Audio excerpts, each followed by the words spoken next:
Hello nói tuần giờ cùng nó này đó.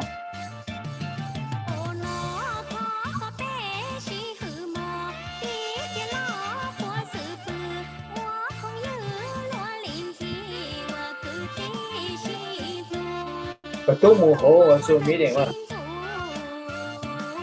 Nó cũng nó cũng tốt to. Cái chụp đuôi này, chụp cái này. Chú cha. Có cả bỏ cái đuôi này. Cái sao đó có tôi cũng có. Xuống Mỹ Đình có hả? Chú cha. Có cả bỏ cái đuôi. Nó có thế rồi. Cho nó nhất là coi là cái này.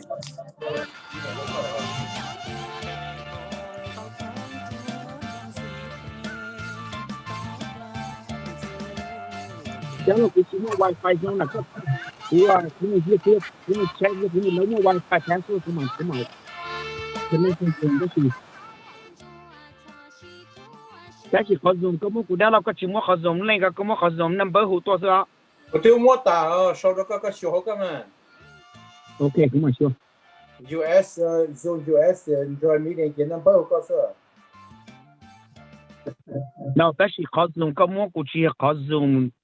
cũng nhiều khó số đó có tuần sau có một dùng cái tàu cái number sao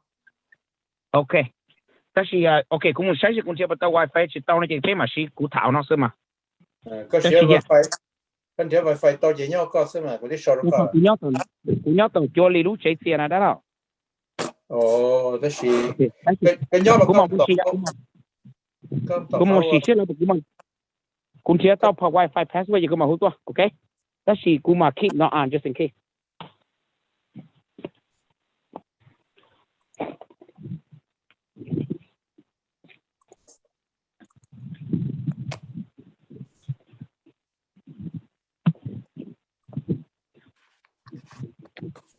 Ok,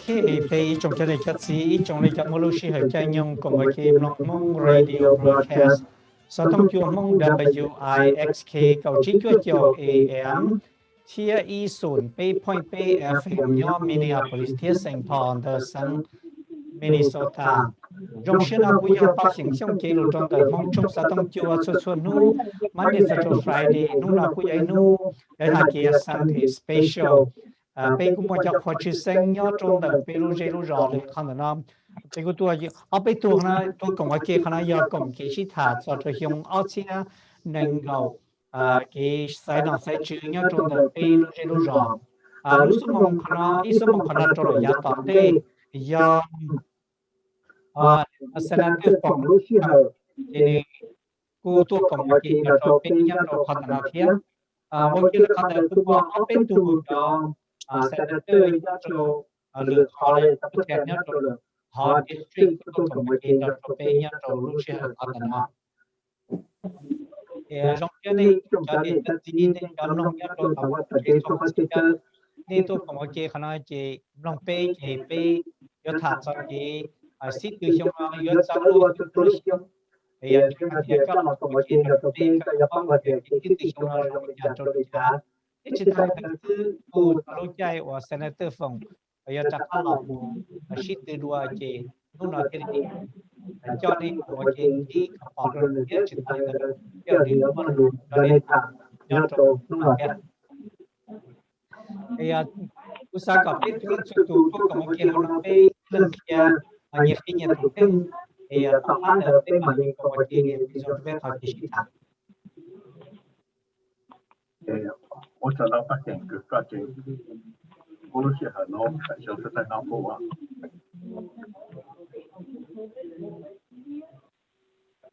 那太像一二被放一个像一个高。Yeah, I hear you, but me cuma echo. về blog lúc mày thì bên nó chỉ tại vào nó cái rong đấy thì hai cái blog chỉ cho chạy yêu cầu lúc mày có hai cái giờ về blog chỉ cho chạy yêu cầu giờ về blog chỉ cho chạy yêu cầu có một chỗ để chúng ta mà senator có hai bên nó rong mà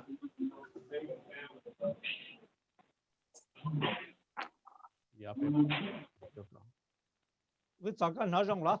con nói rong là senator cháu luôn là con nói rong thế. Okay, keep it on there. Yeah, that's good. Yeah, patah guna kami cuma echo sih China okay man. Rong mà senator cháu luôn bên nói rong cơ. Okay. Okay, I would like everybody to introduce themselves. And I know we had a little bit technical here, but we are okay now. And I would like everybody to kind of introduce a little bit and about themselves before we go to the real talk. Senator có hai cái vấn đề đó thêm à? Okay, nhớ rồi. nhớ trong số trời là nó quy state center của her nó we to hà lúc số của kênh mình chỉ học cho hắn sai cả số của ta chỉ san đấy là tại bởi yếu chỉ từ rồi là cái của san ta lúc sáng nhiều thì bây giờ tao mỗi ít tu cứ yếu mỗi lúc sáng khó lúc ban chỗ số này số tu ở trong vấn đề nó như là của ta lấy ta chỉ cả ta của tao sai chế lúc chỉ từ ra đi về để bán cho xã hội thì cái tình trạng nó tạo ra ban chỗ cũ,但是也是谈论nó chỉ là谈出古老师古上看出没报的，比较重要 is natural nó để chỉ là古师呀古奥特控制 Senator Susan Kent， 他 Senator Carla Bingham， Senator Susan Kent nó để nhớ做 Woodbury， nó chỉ Senator Carla Bingham nó để nhớ做 Cottage Grove， để từ sang là cú sang nó to ha tự nhiên là tăng cố nó mà để cú sang mong nó nó cho tụ khá tụ cái ha mình tự nhiên ít sai nó mà mình học phổ cho cú mình tự nhiên Woodbury một chỗ landfall một chỗ cái Oakdale mình cũng vừa tên là mình học phổ cho Susan Kent họ là mình nhớ chỗ Cottage Grove nhớ chỗ Hastings tên là nhớ chỗ cái ít họ nhớ chỗ South St. Paul đó là mình học phổ cho cái phép là有做好哦，一般我做中文的喏，做下的喏，那是咩都包子糊到了那几咩都包子糊好坚固到了，不上么下了喏就是看我都碰见喏到做嘞，看是糊买来整路下，人路多把我这一趟都好健康，都好拍的，像我这个方面，我操。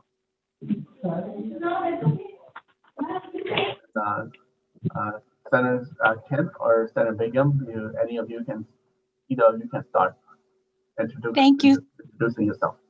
Thank you, Senator Herr. It's always great to see you, and it's great to be with everybody today. I'm Susan Kent. I am the state senator for Senate District 53, and that includes the cities of Woodbury and Landfall, and then the southern parts of Maplewood and Oakdale. I am running for re-election to the Senate. I've served 2 terms.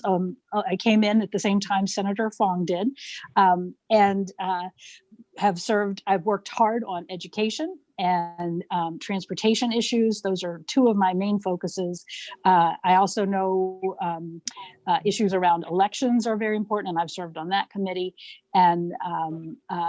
currently I am serving as the Senate DFL caucus leader. So I lead all of the DFL members of the Senate. We're in the minority, and if we take back the majority in the Senate, I would hope to become the Senate Majority Leader and work closely with my colleagues to make sure that we put forward an agenda that is really great for all people in Minnesota and in our communities. Senator Bingham. Thank you, Leader Kent, and thank you, Senator Herr. It's always great to see you. And Uncle Charles, hello, how are you? Thank you so much for allowing us to be on today. I am State Senator Carla Bingham. I represent everything from South St. Paul down to west of Hastings and Nininger and everything in between. So that's Cottage Grove, which is my hometown. It's St. Paul Park, Newport, Afton, the townships of Great Cloud Island, Denmark, and Ninninger. So we have St. Paul Park, Newport in there as well. So I serve on the Human Services Committee, and I also serve on Veterans and Environment with my good friend, Senator Herr. And, you know, it's such a great partnership, and he's such a great leader that, you know, we're able to build relationships in our business community, in our healthcare services community, our education community, all that are so vitally important to have strong communities and a strong and prosperous Minnesota.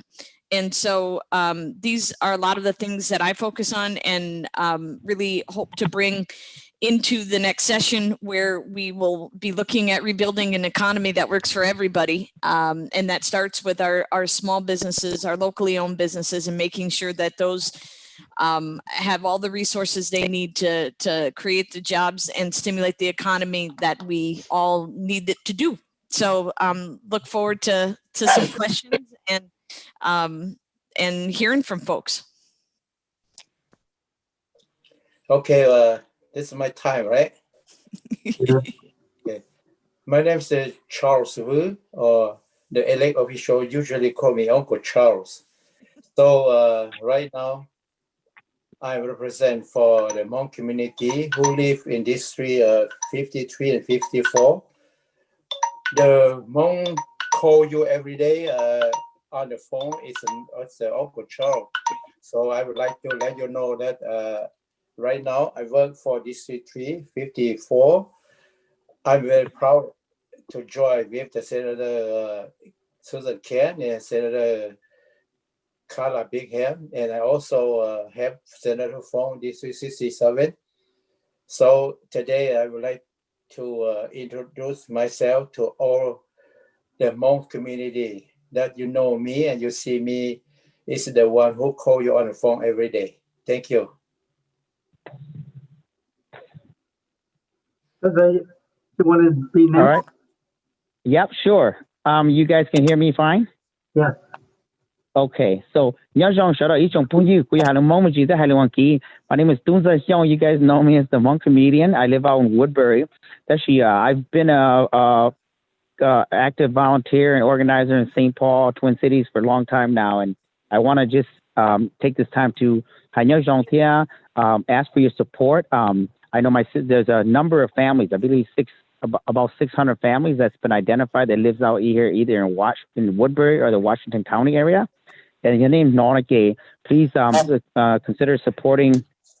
Susan Kent or in Cottage Grove, Carla Bingham, also Steve Sandell. Like these are people who are not just a friend of the Hmong community, but also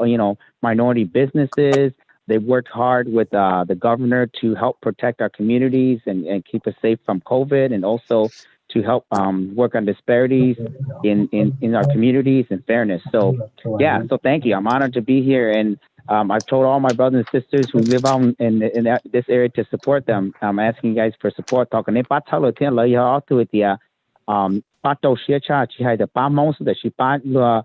do the ba made the ba like your minority here, ba guy the be more gang here, more fairness. I send the lang allow law here, education here. Not only us, but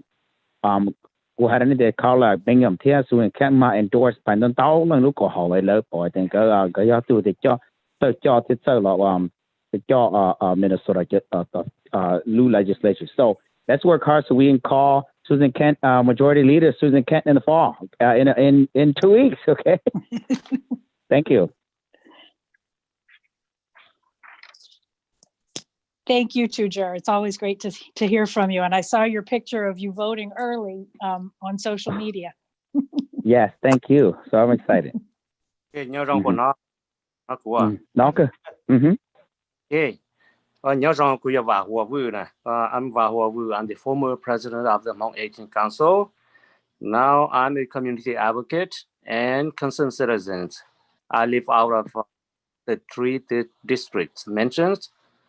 Actually, I live in West St. Paul, but I do have an interest in these 3 individuals, and that's why I'm here today. Cứ tin rằng trong mong của Hòa Hòa Vu của tụประธานcủa Sen Cú,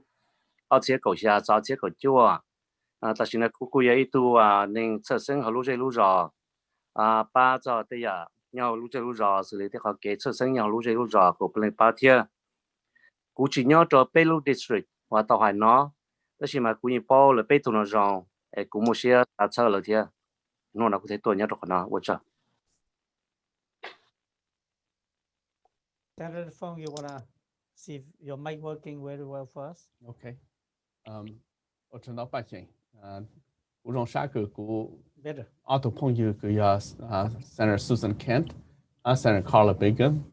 tôn chủ cái cổng nó nó ha khá chúa tụi King, cho số trời bao, cho một bắt thành bị vư là hòa vư, trong đó tuân giờ ha chỉ là vư gió, thế là những một lời từ tôi cổng bê ha, ta chỉ mà cha bê bi, chỉ thảm lên nó mong cho tận đây, thế là một tam mẹ tu nó Carla Bacon, ta leader Susan Kent, nó nè, khá trong mỗi học của sáng ha, sai trong của mẹ taoอีกข้ออย่างนั้นข้อที่อ้อนแต่ข้อคือ Senator Susan Kent ฮัตตา win the majority นั่นนะโอเคแต่ก็ Carla Bigum ฮัตตา leader Susan Kent วิธีแต่ชั่วไปพรรค Democrat ยังหู Senate ไปมอสี Susan จังโอ้ยตัวเธอเนี่ยไปจอ Democrat ตั้งชั่วแต่นี่อยากกูตัว leader ฮะนี่อยาก minority leader แต่สิไปยังเซ็งก็ต่อ majority จงเนาะอย่าแต่ถ้าตัวไปเซ็งต่อไปจอ Democrat จงรู้说จงรอนะแต่Susan Kent 要做 majority leader 啦，这些嘞被我当人用意做被政府负，没都不到的头管人们要头不路上，我当人经常不帮助说那些都用上不没上当那句了到那句嘞，好别的被叫他们快就中，但是不路上套路了得被叫他们快走得没不的古人叫到人路帮助做上一赛哈。หรือเขาเชิญโจบ้านโจไปสิ่งฟ้ฝืนสิ่งเจอได้ชียิ่งจอหน่อมินจียิ่งโจเลยสังกุเคฮะเสียเจอฮะเบียดไปจะเจอเลยอย่าเลยไปสังจิ้งก็ไปมั่วยิ่งอย่าจะจงอย่าเลยกูจีสังกูตัวพงยืSenator Carla Bigum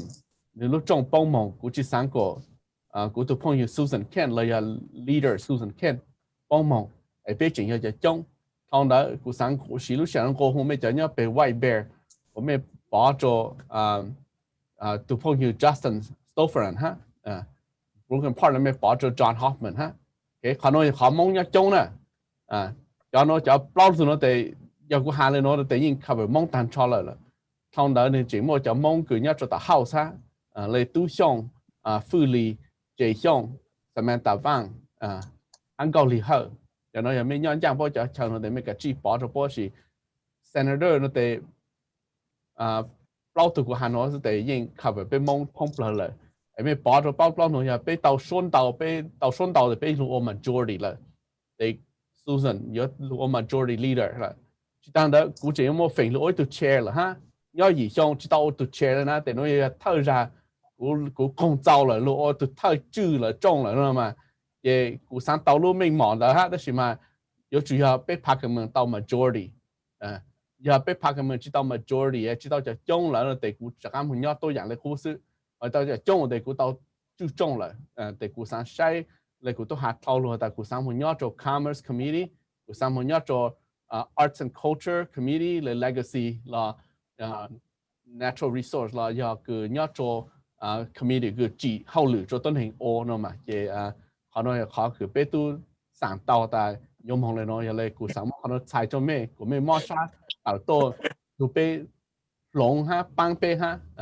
จะขอไปมองจะเนี่ยหลังจงแต่ไปยิงฝังไปพักกันเมืองเดโมแครตอย่างไรนู่นเรากูฝังแม่ยิ่งปลาไปมาปานสีสุดเต็งคือปานเสียงหนูไปแต่สิกูจะฆ่าชดเลยเนาะjust to sum up I just clarify what Senator Carla Bigum had referred to our leader Susan Kent why is that and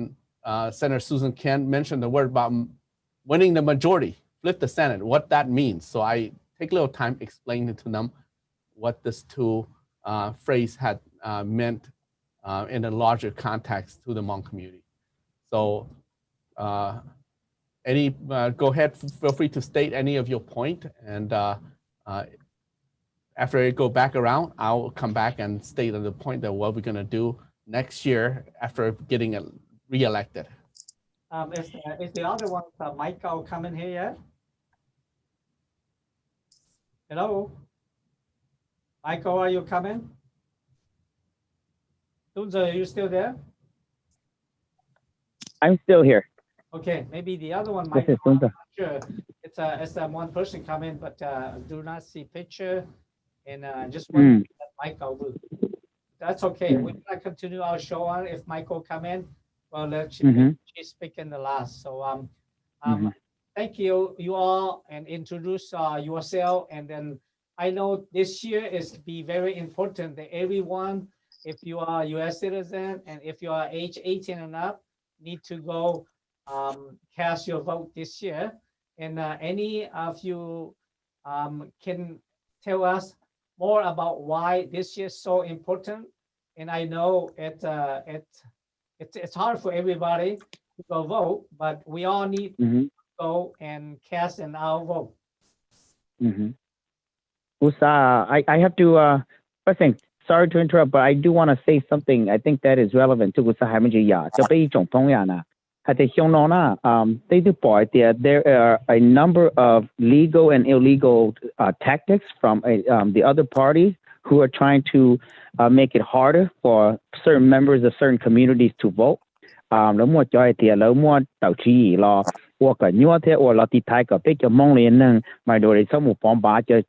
certain areas, they TV there are these super long lines, right? Georgia, Wisconsin, parts of the country, yeah. So I need to point here low later than they work on your more like a fake mailbox short of they here like take your county, take your like the post office or like what your mailbox short out then I get really that is how important our votes are because someone is trying to make us not vote. Yeah. So if there are some people who are trying to steal your vote. So that's not you. That is even more reason why you have to go vote. And you vote for those who are going to be a voice. Susan Kent, Carl Bingham, Senator John Hoffman, so do not be deterred. Like, they need some work on the like when you this is important. Vote as if your life depended on it, okay? Thank you. And just to add on to that, folks can go to mnvotes.org and that will show you your polling place. But something that's very exciting here in Minnesota, that's starting on Tuesday, October 27th, you can actually go to your county government center, and there's one in Woodbury, there's one in Cottage Grove for the purposes of this call, and you can go in there and you could fill out your ballot and directly feed it into the machine. And so if you would like to get your voting done early, we highly encourage that. It's a safe way to do it. You'll avoid crowds on election day. And so and then it's done. So it's one less thing you could scratch off your to-do list. And so I just wanted to point that out. But mnvotes.org has a lot of good information on there that's been discussed here, but it's a good resource. And so maybe we can put that on the Facebook page or something like that for viewers that are watching online. Sure. Someone want to translate that? I think that's important. If you guys won't, I will. I can say okay, go ahead. Early voting on the 20th near your neighborhood.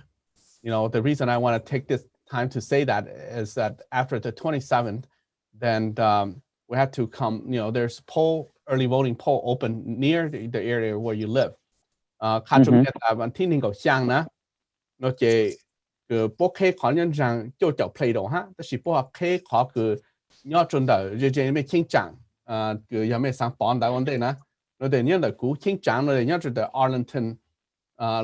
Community Center, to get paying Maryland. On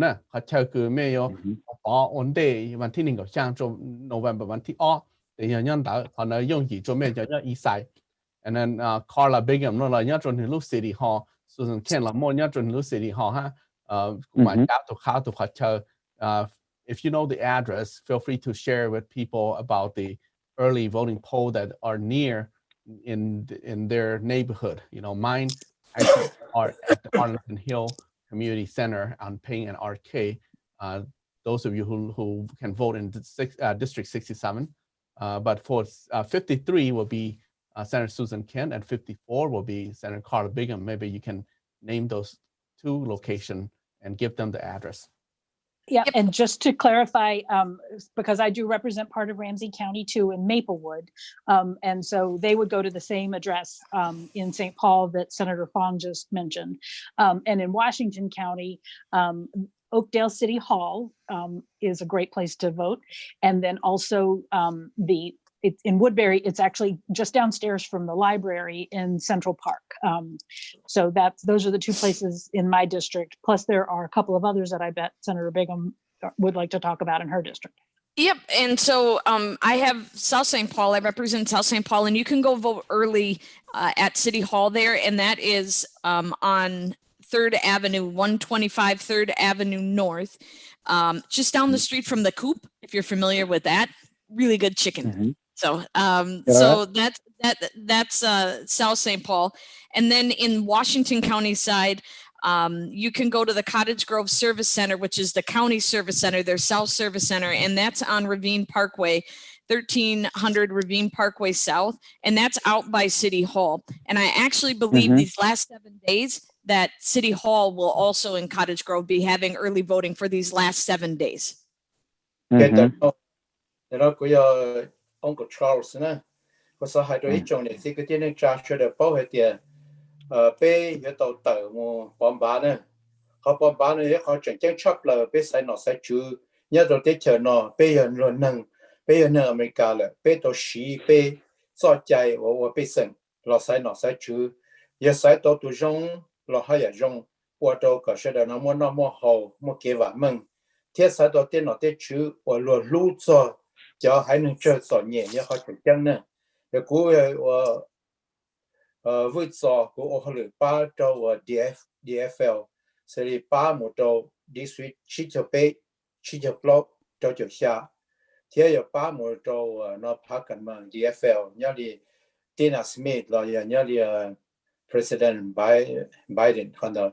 rồi sao còn này sẽ được bao hết thì cái sai nó sẽ chú này họ chụp chân. Có sang qua hồ này sẽ được cho nhau xử lý nhau to lúa rau nhau to sa và nhau to sa nốt tua sẽ nhau to họ Lanford, Woodbury, Oakdale, Maplewood, chỉ có lần phong to Senator Susan Kent, district chỉ cho bên nữa, và cho nhau to Hastings theo nhau to Hotel theo Central Park, chỉ nhau to nhau to sa pate nó chỉ giờ phong to Susan phong to Carla Bingham thì cho nó bên hồ sơ đông đó cái chuyện trả sẽ đỡ là giờ này sao bảo cái nó rồi khi sao chạy chia là thì rồi bố bom ba trở đi ít tháng trả nó nhớ là sẽ là phong hơn xin nó thủ sẽ nó một giờ là cái khi nhớ tôi là lúc chế sáng đó nhớ tôi lúc library đó sau cái penk theo Maryland là họ nhớ tôi sát đó Woodbury một chỗ Cottage Grove thì Senator Susan Kent theo Senator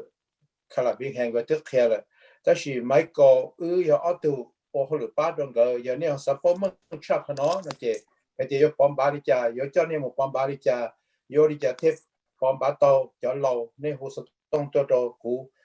要或不少也都是东也到七一北顺二到到到下到七一北顺二到到到下来有好多Michael都是东也叫七二叫七叫老也叫一叫一叫北下，那好多这个贴着那贴有叫那帮巴贴，好像那好点北因被 support Senator Susan 贴Senator 可啷个多么叫 sign 了，因大多找到那些，好了差不多比例家北贴就18年了，然后auto Senator 呢就auto 了8 Senator 风，Senator 风有一张表呢就是 state 那个我做加一点。你一人生我照度，也只么给碰给有，给你上表呢过去判天，也把手有还能蒙天，这个要我给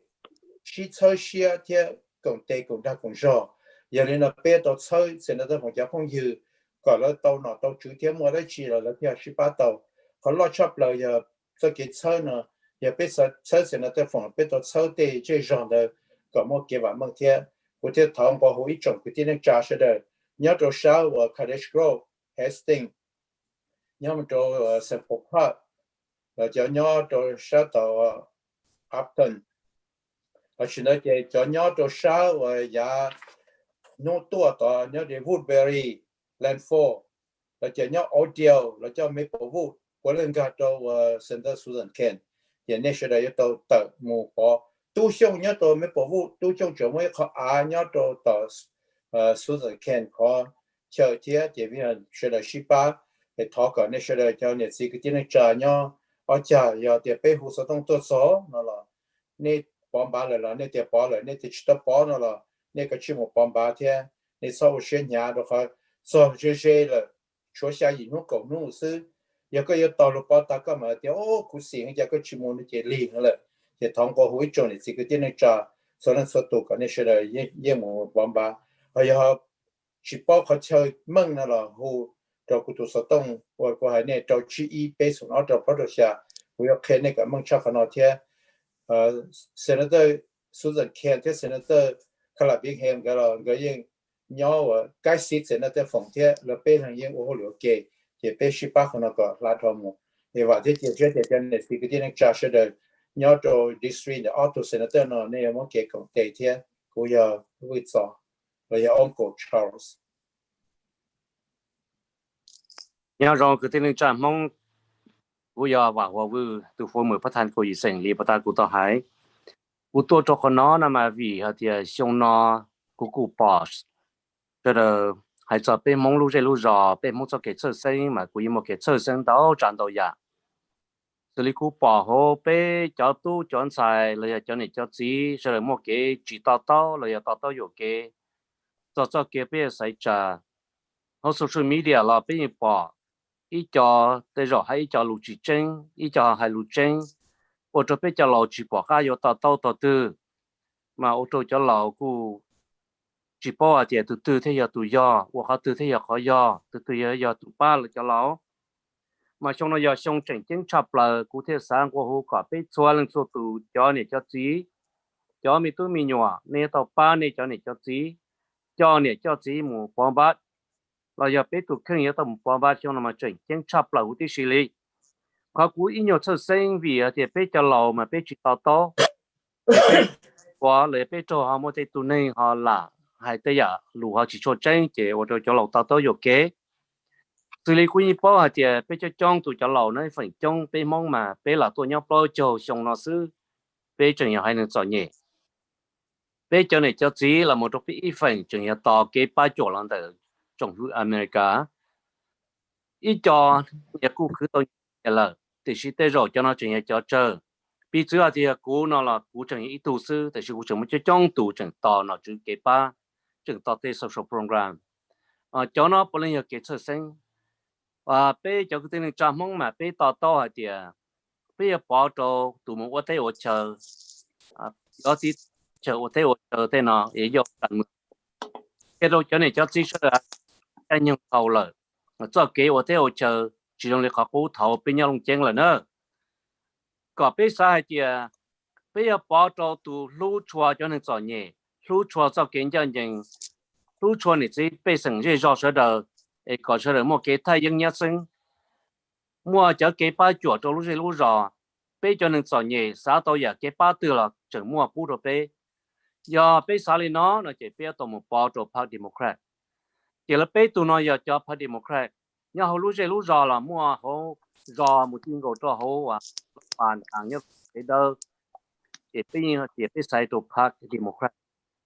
chỉ những sai trong này đó vì Party đó cũng hay theo cũng cho này cho chỉ cho lầu cũng有一度họ lử bút cho lầu nữa nên cái xong gọi cho lầu một lần ba đơ ba什么liền ba bây giờ mong ba kha cũng chừng ba cho nên trong này nó thế gì chỉ cũng bao cho cái còn nhẹ nó cho bây giờ này cho bây lỡ trên này không thế gì mà cũng bỏ thì bây tao có cái ta nó mới cho cô hãy cho lục chỉ trang về bây giờ một bao trò lửa phát là bây nhau tới chờ nó yêu xe dùng chữ về bây giờ bao tàu tất nhiên có bây họ sao cho họ thì do họ chuyên chỉ và bây giờ tàu giờ đã chỉ tụi nên bây giờ tuần đầu và bây một cái vật họ đã chỉ cho toàn tế tí thứ lấy cú bỏ thì bây mua trồng nò nhưng mà thằng tư phòng lúc trồng bây cũng mua ít tụ phong dư và chẳng cái giờ tới và chiều mong tụi nó cũng làm được sự từ thiệt cú bỏ thì bây cũng mua ít cho ít phần mong cũng mua sơn cả tuần đó là cú yên chỉ xả lấy trả yên chỉ tu xe sẽ bây giờ bỏ tao tao vô kế là bây giờ thì họ trâu tuần đó họ là hôn gì tao trả vô kế vô mua vô chế năng vô mua vô lúc rõ cú sát khi cho bé cho này cho chỉ lần từ yên giờ này lịch cho gì bệnh cho nên xã hay thì bây giờ thằng này mới kế sơ sinh ổn định cổ sáu đồng này hù kia này thả tao này họ tao nữa giờ lần từ cú sát cái này sát nó này mà đi một bóng bát nè này mà chỉ sự chia cho chia luôn chia yêu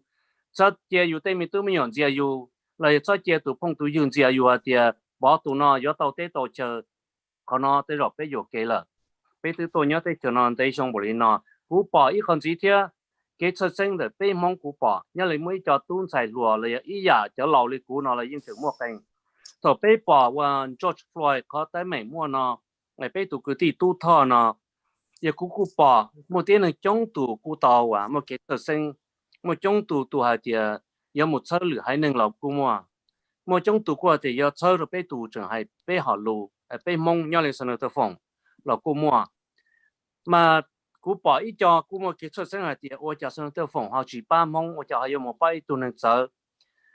bây giờ cho lâu tới ít giờ thì bây giờ chủ nhau về bây giờ tôi không chịu tập bây giờ bây thì là有么的bây giờ bây giờ bây thì là有什么应么本事有应的còn nó tới rồi bây giờ tới rồi cái bây giờ cho nên hãy cho lùi chùa rồi bây là cái cho nên họ làm hôn gì bây tôi bây giờ tới rồi cái là cú chỉ sao có xong sau lúc cậu y lý vấn đề bây giờ cho tôi bây tu sĩ nữa là một trò xong toàn đây chúng nó bây bom ba mà整cái hình chấp là đi cái chế gì là bây tu khen mà有我做被这个读写都被bỏ了有用写都被嘛不能要给自己的被读看我不要帮帮人呢这故事搞出的你这个能讲不出的啥海的要有读吧都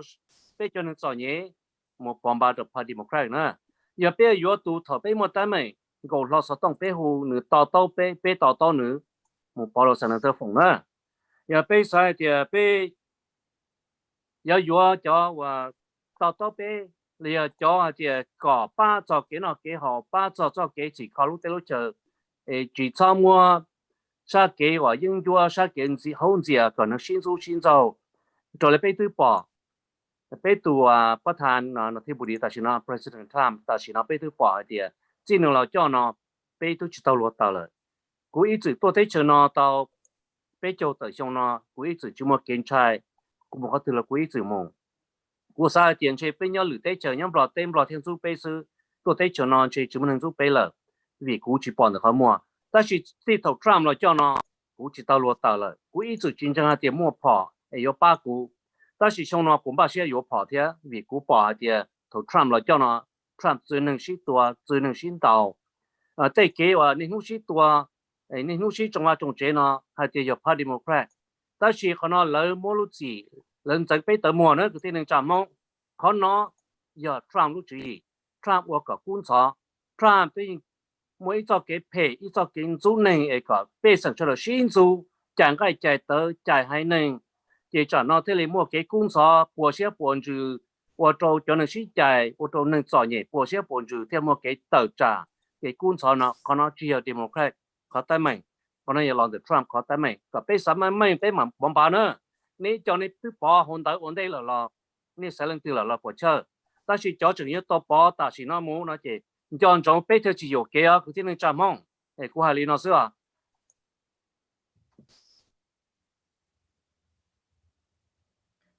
Sẽ là phòng cấp mà đã chỉ tham dự được hoạt động là thế. Có cái của tàu dạng tàu lấy bao chi lúc dùng rồi nó mà vì ta cũng mua cho phong dùng lấy Carla Bigum hay Susan Kent. Susan Kent in gang muốn nhớ Senate ok giờ phong dùng Trump là Susan Kent vậy tụt lúc bé mong chỉ đang đợi Carla Bigum là vậy tụt lúc bé mong tôi dạng Susan Kent chính làm bang tu dùng tàu lô state representative tu chong ya ne itu me ye la itu ku ne cho kha lu lô itu house of representative de li tu mong ban da cho tu chong ya cho tu chong không ne me ba tàu cho là chỉ số khen tôi dạng là cứ chế xong nhau của district mình một bảo cho chế xong để mình phụ luôn về chủ họ tôi dạng mình bảo cho tôi xong để mình phụ số khen để mình bảo ở tổ chỉ sĩ tiêu kia ở tổ sĩ ban sư mình bảo cho số khen là mình bảo cho tôi xong ha là để coi là bên cạnh là cái tổ cứ sĩ chủ ban mong ha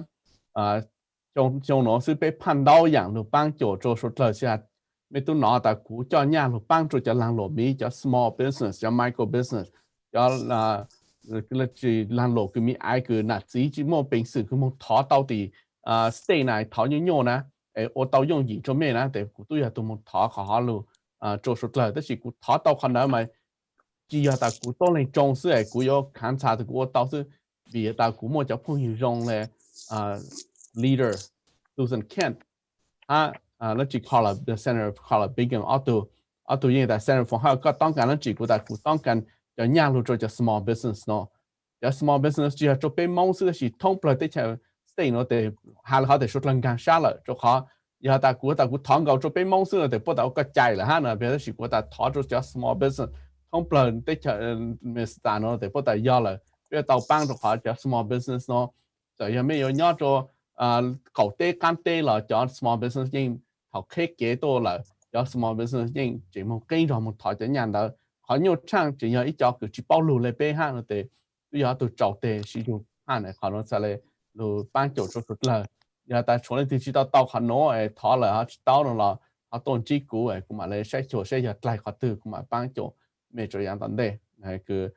chỉ tăng lên đó trong nó bên nhà han ít họ bonding là capital investment rồi họ vậy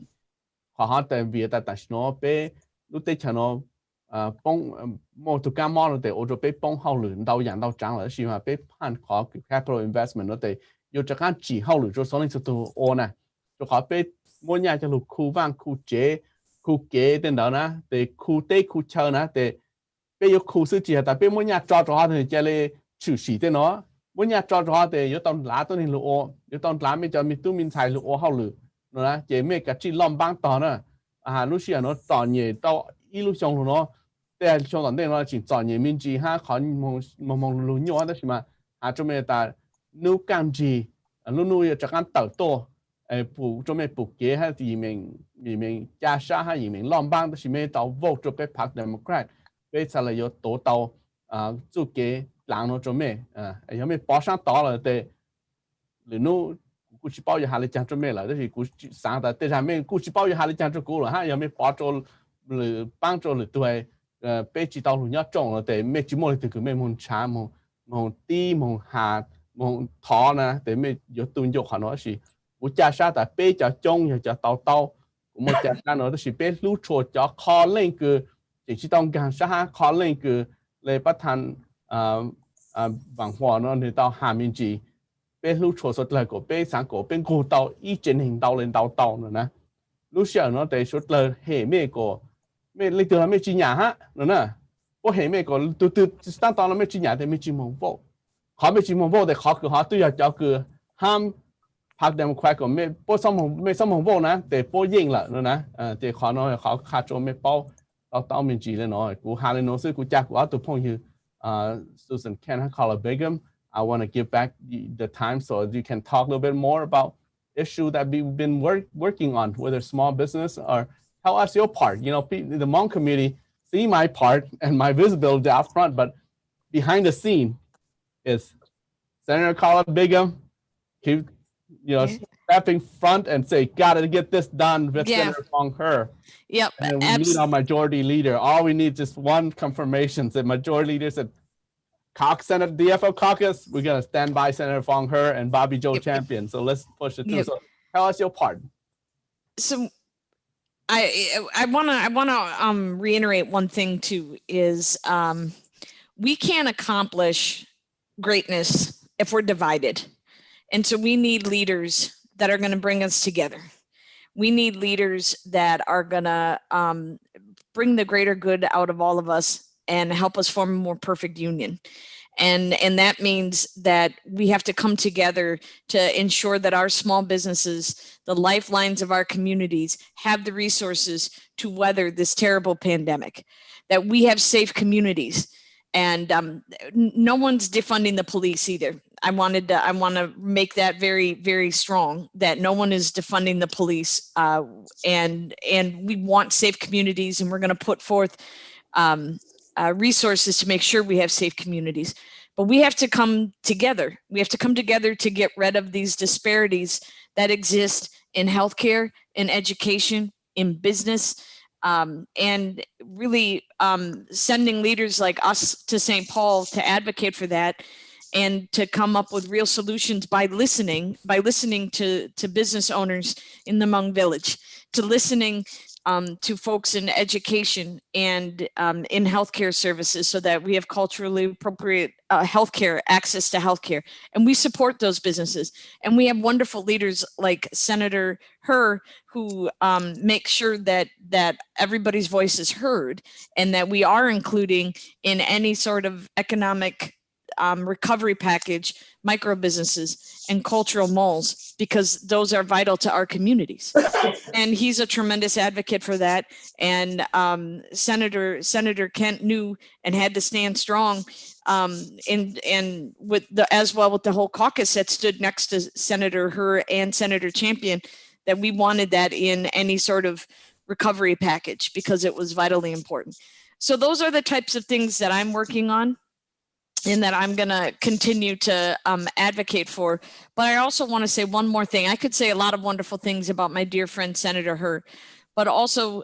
making sure that we recognizing the Hmong efforts in this secret war in Laos. And he stood strong to make sure that we were going to have that recognition, and we proudly stood with him. And that was quite an emotional day, and he is such a tremendous leader, and he never lets us forget that we're up there for the people, and that's who we're up there to represent, and that's what we're going to do. And quite often we go to Hmong Village, and he brings me there, and we say hello to people, and that's the kind of leader he is, and that's what he adds to our caucus. So we have to make sure he comes back, and that we get the majority, and he gets to be a chair. That's what we need to make sure. And so that's the kind of stuff we're going to continue to work on. But we need everybody to get out and vote. One day, Senator Susan Ken, your high, not yet, what high Belalu. Còn nếu sẽ được bảo thì Senator Kalabik hem nữa, nếu tu chỉ cho trái thiên nữa tu ba cho lượng của healthcare cho nên cho nhẹ nữa. Còn nếu bảo hay cho lượng của healthcare service, yêu tự nhiên chia thì state nó là ba cho nên cho nhẹ. Chỉ Senator Kalabik hem. Cái này bảo thì bây giờ này cho xí mong cần cho là thằng bạn nó ba thế nhẹ luôn nó, chuyện nhỏ rồi chỉ theo rồi mua rồi tu một trong lúc ở trong cái khi giờ đi Senator Kalabik hem nữa này tu chuẩn chứng và ba cho hai nâng ba cho nên cho nhẹ, họ khét rồi này sẽ được bảo nó, giờ này một trâu họ YouTube cho rồi này chắc tự họ những khét cho họ này ba cho nên cho nhẹ, cái bây giờ trong này cứ tiến hành cho sẽ được lần bảo thì Senator Kalabik hem này tu ba cho cái cần đó theo, họ ba cho nâng mua mong cần, hay cho lượng social service cho lượng healthcare cho sẽ được bảo đi nó.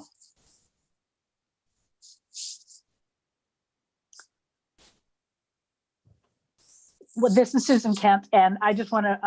answer a little bit too, looking ahead to next session. The session in 2021 that will start right at the first of the year, we are required to put together the state's budget for the next 2 years. And because of the pandemic and because of the economic challenges, this is going to be a tough budget cycle to work on. And what I know about the state budget is that is how we fund our schools and make sure that all of our kids in schools have the resources they need. That is how we provide important services for Minnesota seniors and for Minnesota people with disabilities and for our veterans. This is how we do important work in agriculture, and Senator Phong Her has been a leader in there as well. And so there are a number of things, our parks and our natural resources, all of these are funded through our budget. And one of the things that I think about a lot when I think about this election and who's going to be making those decisions and leading those discussions. And as Senator Bigham said, helping bring people together. My concern is that because people have been struggling through the pandemic, we don't want to balance this budget on the backs of people who are already hurting because of the pandemic. We need to make sure that we're doing it in a way that is fair. And so that is one of the reasons that it is very important to me that Senator Phong He is back in St. Paul with us, providing his strong leadership, that I am there, that Senator Bigham is there, that Senator Hoffman is there. We are the folks who are committed to making sure that our schools don't pay the price and our kids don't pay the price and that our senior citizens don't pay the price. And otherwise, I'm afraid the people who are in charge in the Senate right now and the Republicans will continue to give tax breaks to big tobacco companies and to pharmaceutical companies when what we're trying to do is make sure that medications are affordable for Minnesotans. So that to me is why this is such an important election. We have a lot of decisions that we're going to have to make that are going to have big consequences for people. And I want to make sure that we put working Minnesota families, all working Minnesota families, front and center so that we take care of them and make sure that everybody is protected and supported as we get ready as we come out of this pandemic and come back and bring our businesses and our economy back strong and fast, make sure our kids can be in school because we know that's where they need to be, but we have to do it safely. We have to work with Governor Walz to continue to try to manage the virus because I know it has hit the Hmong American community very hard, and many dear friends and relatives have been lost, and we need to do better, and we're really committed to doing that. Well, thank you, Senator Kent, and cú sáng hải con gì mấy tụi nó ở tụ qua tụ phong như thằng luôn là mấy bao ta ở tụ lúc chùa bây giờ bây sinh bảo lấy chàng ở tụ ở họ lựa dễ cũng bảo lấy chàng ở tụ lúc chùa bây giờ bây sinh cứ của ta giờ mong nó hai này nó bảo lấy chàng cú bây lên nhà bao nhà một nhà lấy su chi Color Bigham 有個用下寶寶刀的 Color Bigham 包住 county 包住 healthcare 包住治好率做得呢，別但你考根據要路的or county commissioner 路Susan Kent 你包住教下民友你包住給更到的 education 你包住錯的叫民友給個有嚟講出來要到好率讓你治你叫 policy 路的上到路，古第一都變成專業。để cú cho cú lúc này chọn nhẹ trong một cadre senate, cú cho phong nó ta mấy bang cho chọn nhẹ thì mấy tao bang cho chọn nhẹ lấy cú bao cú lúc này cho chọn nhẹ để giờ mong cho chọn nhẹ hay tạm chọn nhẹ nó sẽ mong gì ý phỉnh đầu nhau cho hú là để mấy tao sát luôn ha cho ta chọn nhẹ nó chỉ học bên mong cầu sư nhưng là tao bang tao bờ để mấy bang cho chọn nhẹ để những bang tao mong tôi dạng để ở tuổi những một khảo lúc trổ lên nó ha họ nói để bé một họ lựa để bé tết lên nụ để một tết lên nụ lưu sư ý nó để ok chạy chữ phụ lúc sinh nó để phải nhà trả cho cháu cộng trồng cứ yếu lụ sai chỗ ha ban chỗ cho tôi này,但是họ từ mình từ kia là mình chỉ họ chờ mình chỉ bao một họ từ là để ra mình hỗ trợ cho bé ban chỗ mình tôi dạng là leader Senator Susan Kent thảo một kiến尊在mỗi từ ý mong này từ ý mong lô nè chế lô ấy tôi này xong đã lưu cho họ trông nè ta bé sai mẹ giờ cho cứ cho từ căng mò cover có cho nó tôi cho bé lưu cho Woodbury một bộ họ nó sẽ cụ sự động cho Susan Kent Senator có thằng một sai họ nó có một sai giờ là chẳng Susan Kent một chủ chief of police hàng một sai chỗ cả họ nó ban chỗ tao bên đầu chẳng là họ nó ban chỗ ô tô cho chuyện này họ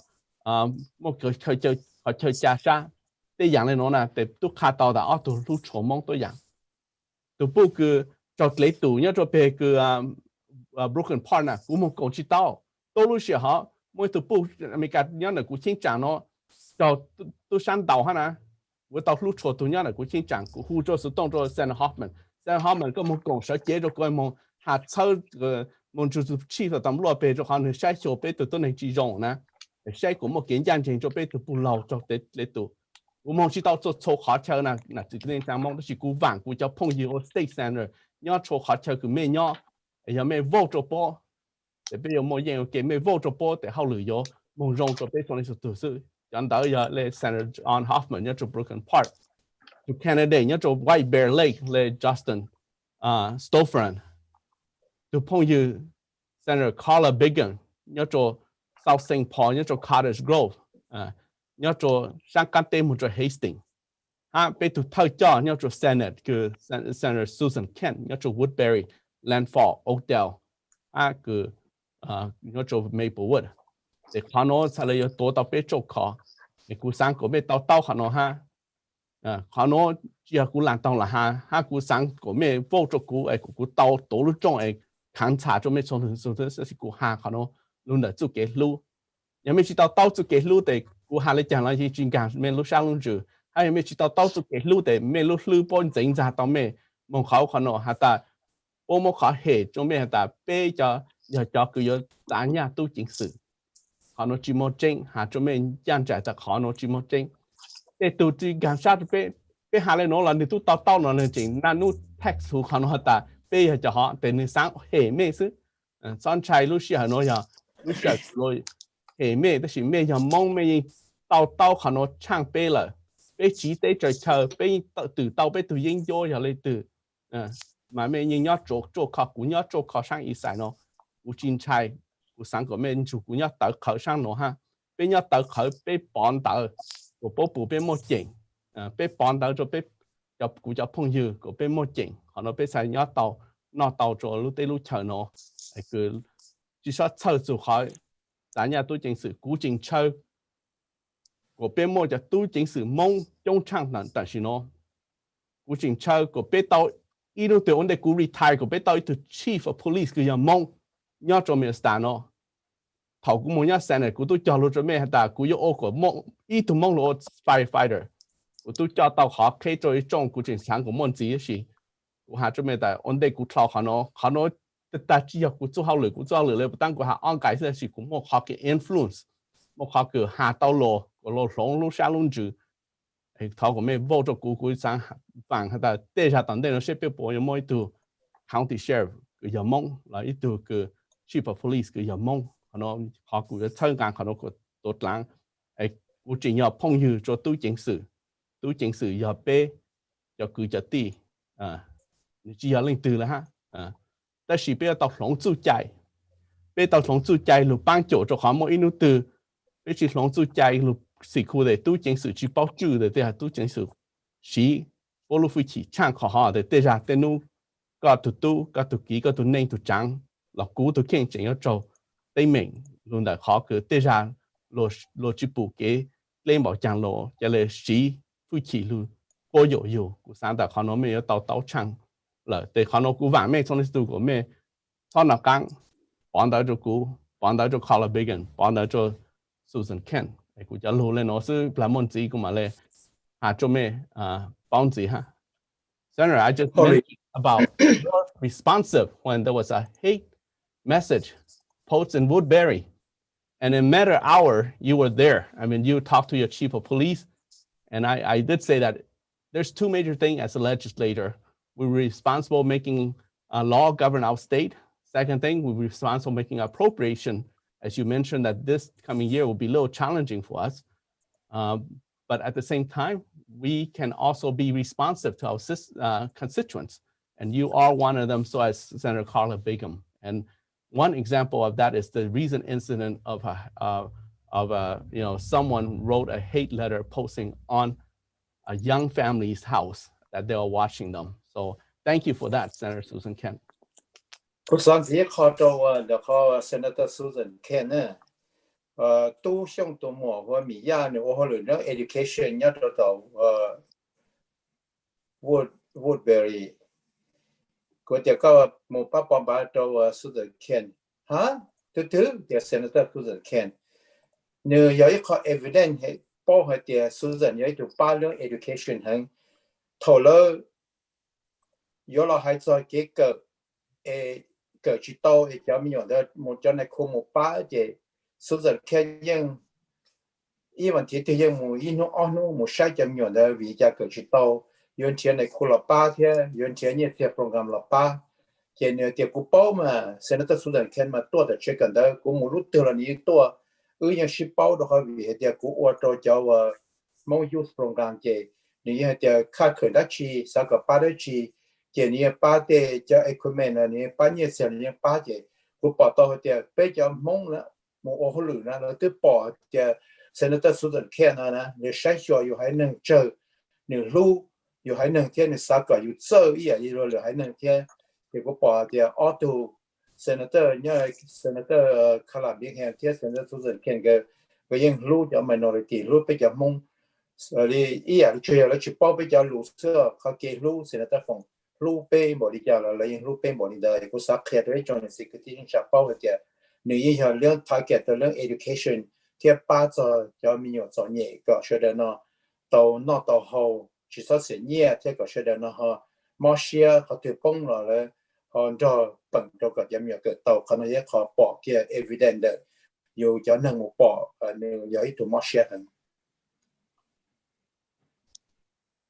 What you have anything to say add on? 古包啊，啲啊，俾เนี่ย只嗰啲จันมองมา俾ยังจิตต่อ啊，啲啊俾ออกพรรค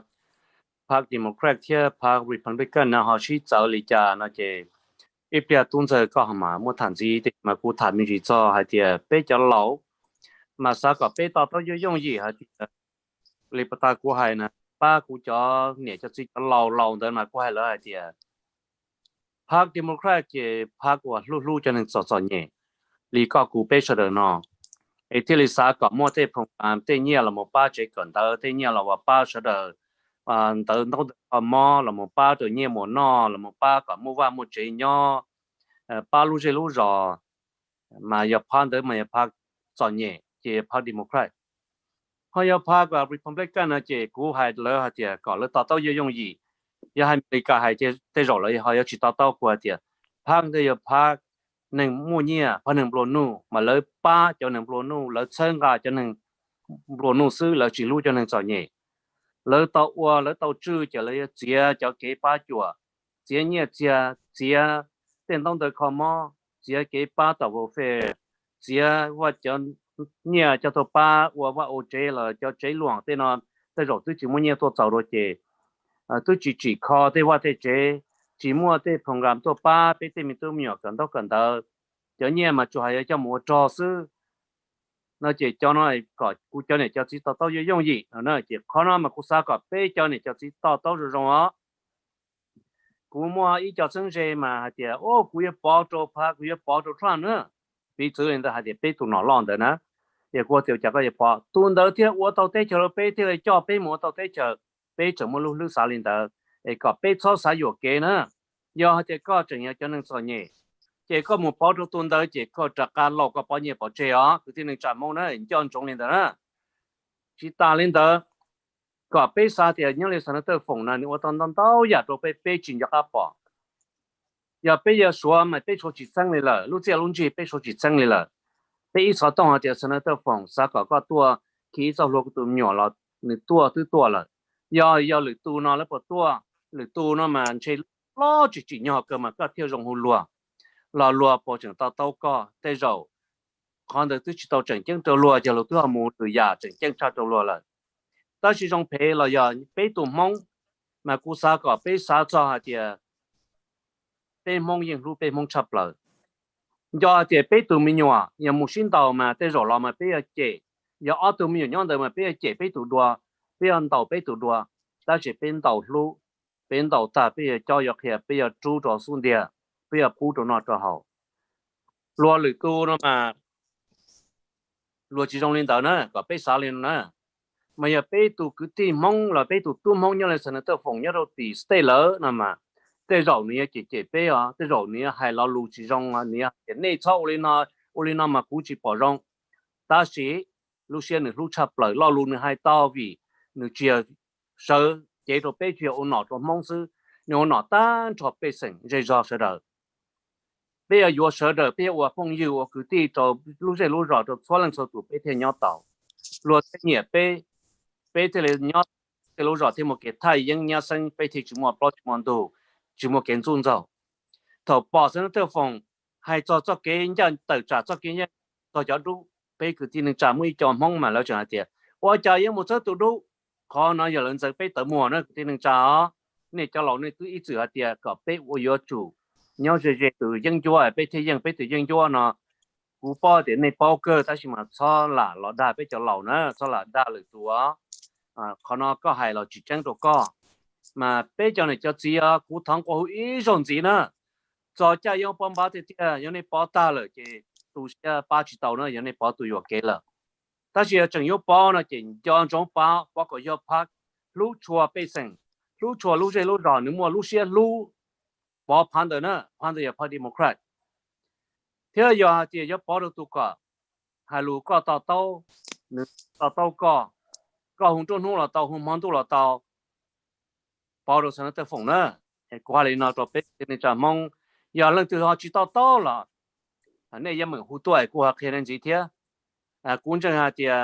tuần giờ chúng mới cho lũ tuần giờ có sang gì thế tuần giờ có hay tuần giờ chỉ họ nói là cái từ thảo tao next Tuesday is not here so Carla Bigham. Yeah. Thank you, and I want to thank everybody for having us on today. It really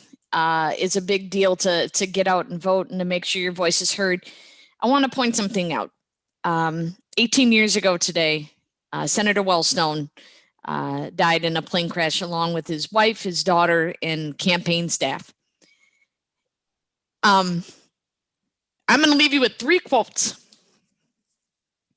The only way to change is to vote. We all do better when we all do better. And the future will not belong to those who sit on the sidelines. The future will not belong to the cynics. The future belongs to those who believe in the beauty of their dreams. And we know that we all believe in the beauty of our dreams. So get out there and vote.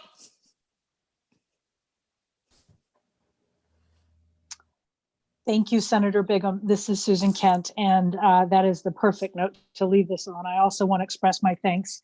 to Bivu and Uncle Charles and Senator Fong Her for helping us come together and have these conversations and talk about our future. It is an important time. These elections matter. Politicians like to say every single time that this is the most important election of our lifetime. But I think most of us really understand how much is at stake right now. And since Senator Bigham mentioned Senator Wellstone and left us all teary-eyed here, I'm just going to say that I have hanging in my office because I believe it so dearly, a sign with his words that we all do better when we all do better. But the other thing that I think he spoke to so effectively and that I think so many of us try to carry on as a legacy is that politics is about improving people's lives. And that's what we're here to do. And that's what Senator Fong Her and Senator Bigham and I and Senator Hoffman and I work so hard to do every single day in St. Paul at the Minnesota Capitol. So thank you again for this time and for your attention. And we would gratefully welcome your vote and support in the election up until November 3rd. It's still we don't have election day anymore. We now have election season. So get out and vote and know that Minnesota elections are strong. We have good Minnesota laws over our elections to keep our votes safe and fair and make sure that every vote is counted because that's what matters. Thank you all. Well, thank you, Senator Carla Bigham and Senator Kent. And we Democrats are for the people and for the struggling people, and that's why we'll vote here for the people. And like you said, Senator, U.S. Senator like U.S. Senator Paul Wellstone said, we do better when we all do better. We want everyone, the Hmong community as everybody else to do better, and we'll forward here. I remember a line from Hubert Humphrey, Vice President Hubert Humphrey, that a person without tears is a person without heart. And we are the party with heart. If someone come and tell you otherwise and are not with tear, they are not being genuine. They're not being truthful to you. And now the truth is revealing. people are accusing us about defunding police, and the truth is coming out that we're not. And so people are hearing the truth, and now I'm hoping that they will come out and vote for us. And when the people come out and vote, Democrat will win. So I'm hopeful, but I'm counting on the people who vàng hát cha sa ta没有得到 vote， 要百姓得到 vote 得被拍咁樣 Democrat 主認識。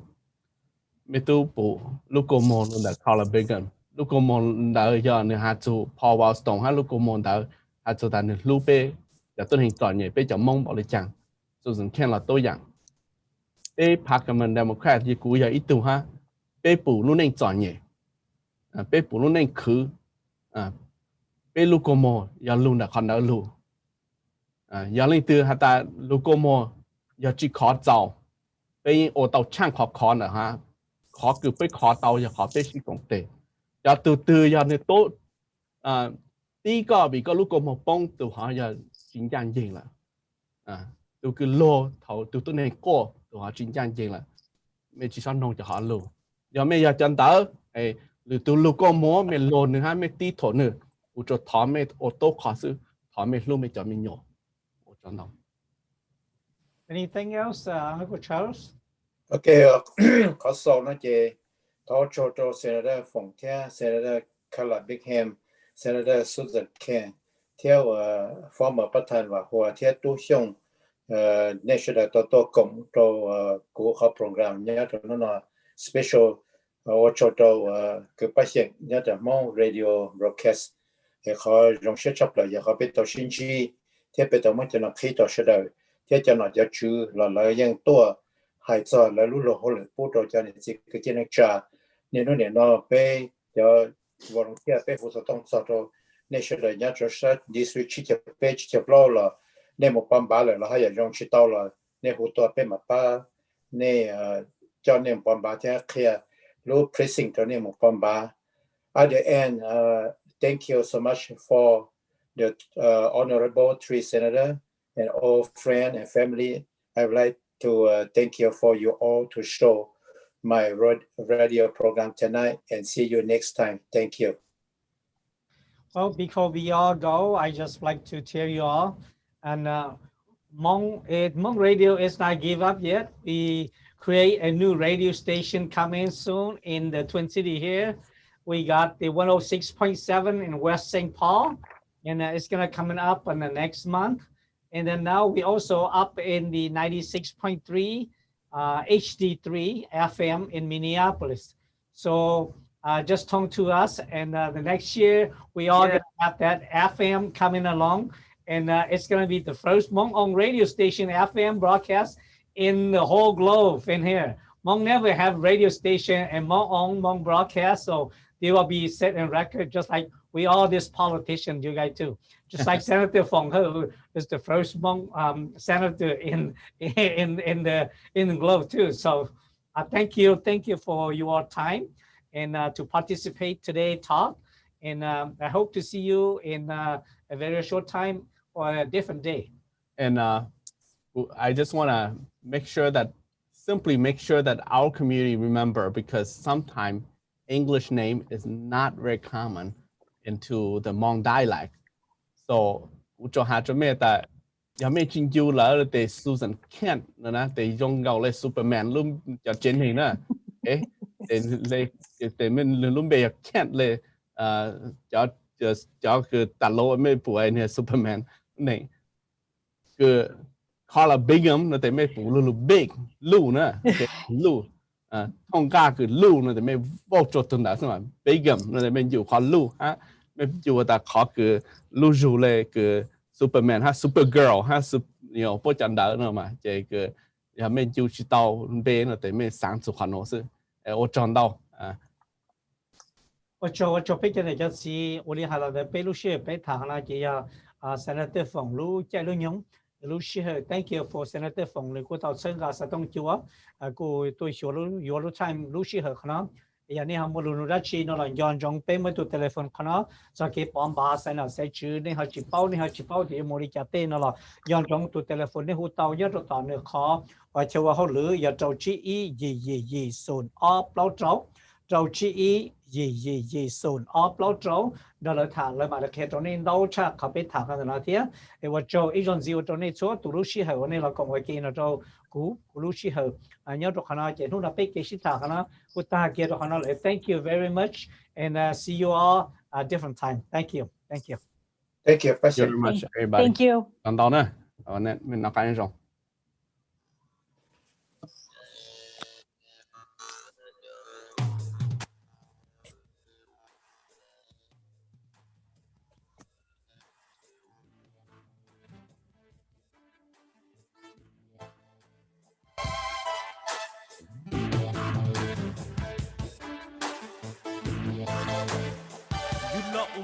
chia tổ trung nhau ta xin nè cụ bò cụ dơ nghe cụ si họ con dơ con dừng chia tổ trung nhau ta xin nè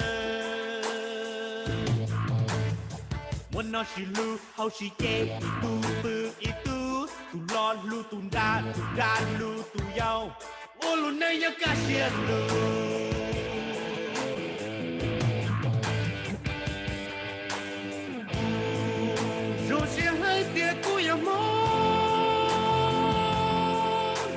tai mòn đâu chúa là cô chỉ cho từ trên tam ho là cô trên gió chúa cha chúa già qua cô không buồn lo